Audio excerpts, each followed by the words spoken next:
All right, guys. So I watched The Last of Us episode 4 of season 2.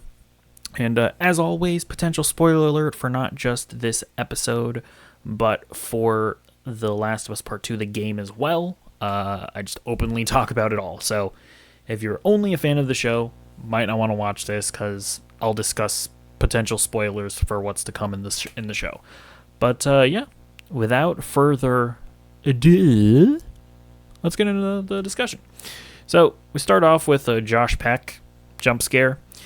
Kind of glad that he was killed immediately. Josh Peck completely takes me out of the world of The Last of Us. Very happy that he is not a recurring character. No hate on Josh. You were great on that sitcom. But yeah, no. He served his purpose. He was a little douchebag, and then he got blown up by Jeffrey Wright playing Isaac. So yeah, this was all not in the game. This is just giving us more of Isaac's backstory. I guess we're learning that he used to be a Fedra agent, and I guess now he joined the WF. He didn't found it. It looks like he's leading them in the Last of Us Part 2, right? But it seems like he didn't found it. He kind of just joined their rebellion. And it was a really cool scene with him. He it was a twist that I did not see coming, and I was like, "Whoa, dude! I can't believe he blew up the van."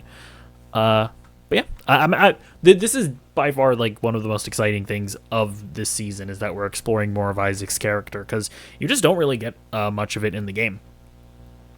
I really like the scene where Ellie and Dina are confused by pride.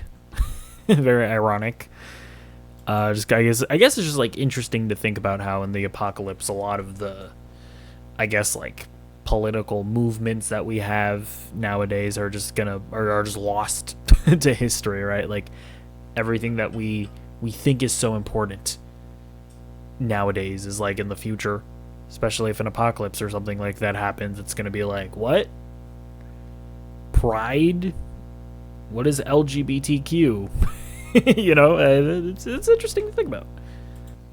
We then get what's one of the more iconic scenes from the game, which is, of course, Ellie singing Take On Me to Dina. And I will say, this is definitely an example of a scene that I think is a lot better in the show than it is in the game, because it's great in the game as well, don't get me wrong, but it doesn't have as much of a narrative weight as it does in the show, because in the game, it's pretty clear that Dina's already way into Ellie, and so she just kind of sits there and listens to it, and is like, yeah, it's a nice song, I feel like.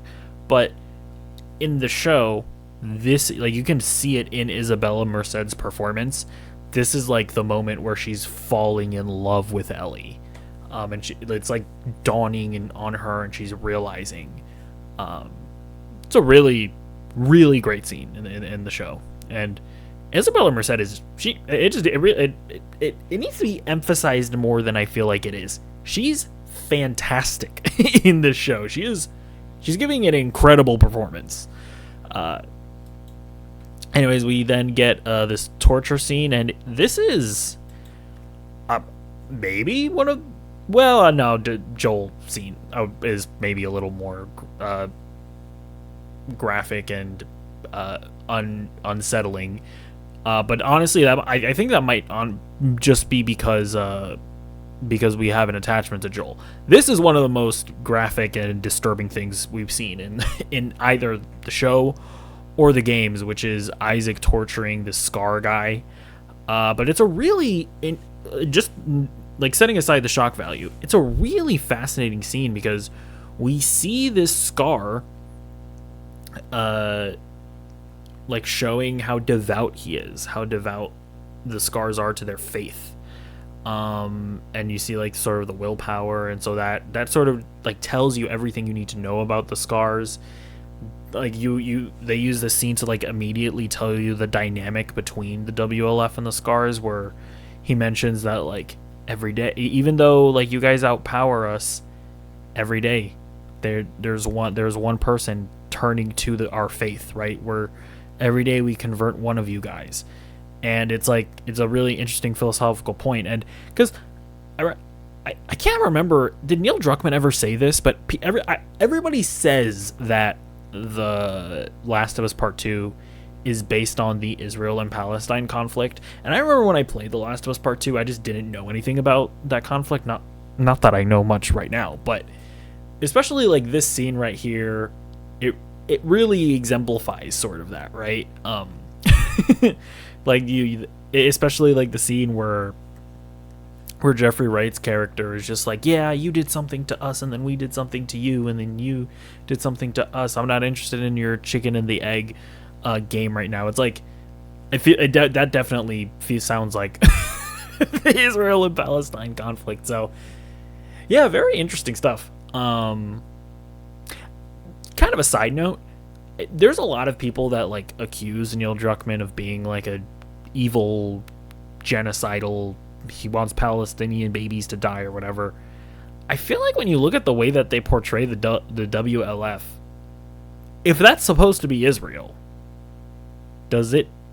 how does that give you any indication that like Neil Druckmann thinks like super positively about Israel and that he's like this evil person that thinks that Israel are the super duper good guys?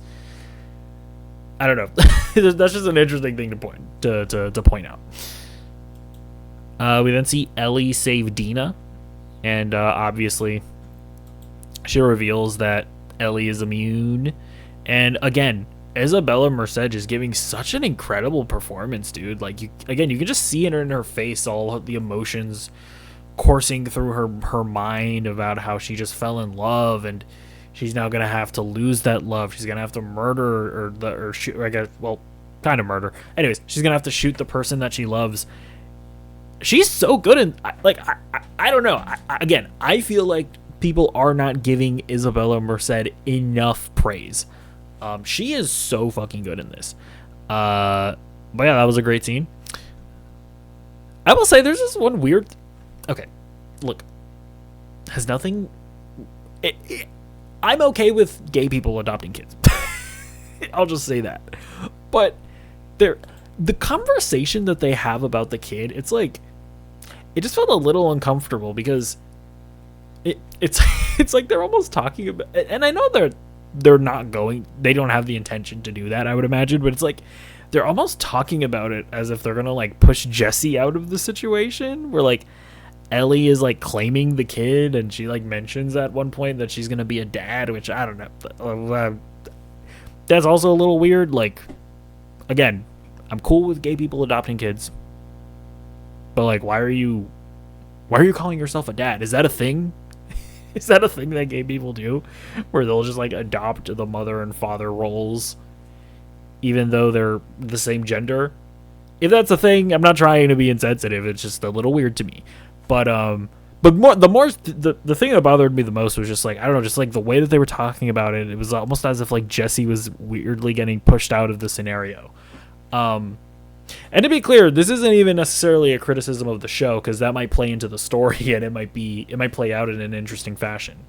But yeah, I don't remember that it ever feeling like that in the game.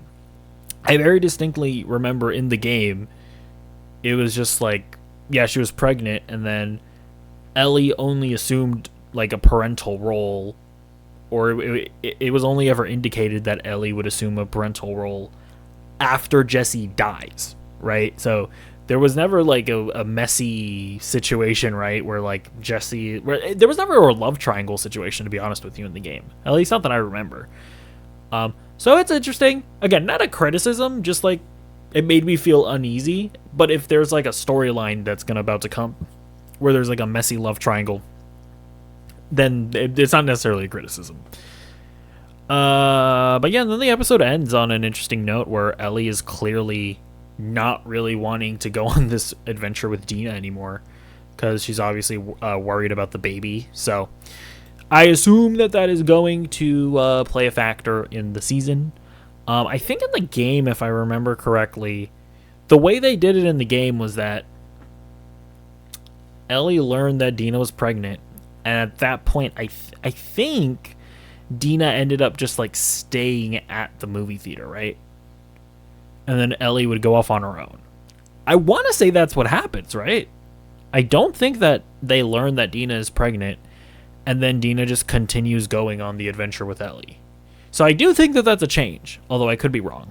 I could be misremembering. But yeah, either way, really good episode. Really solid world building.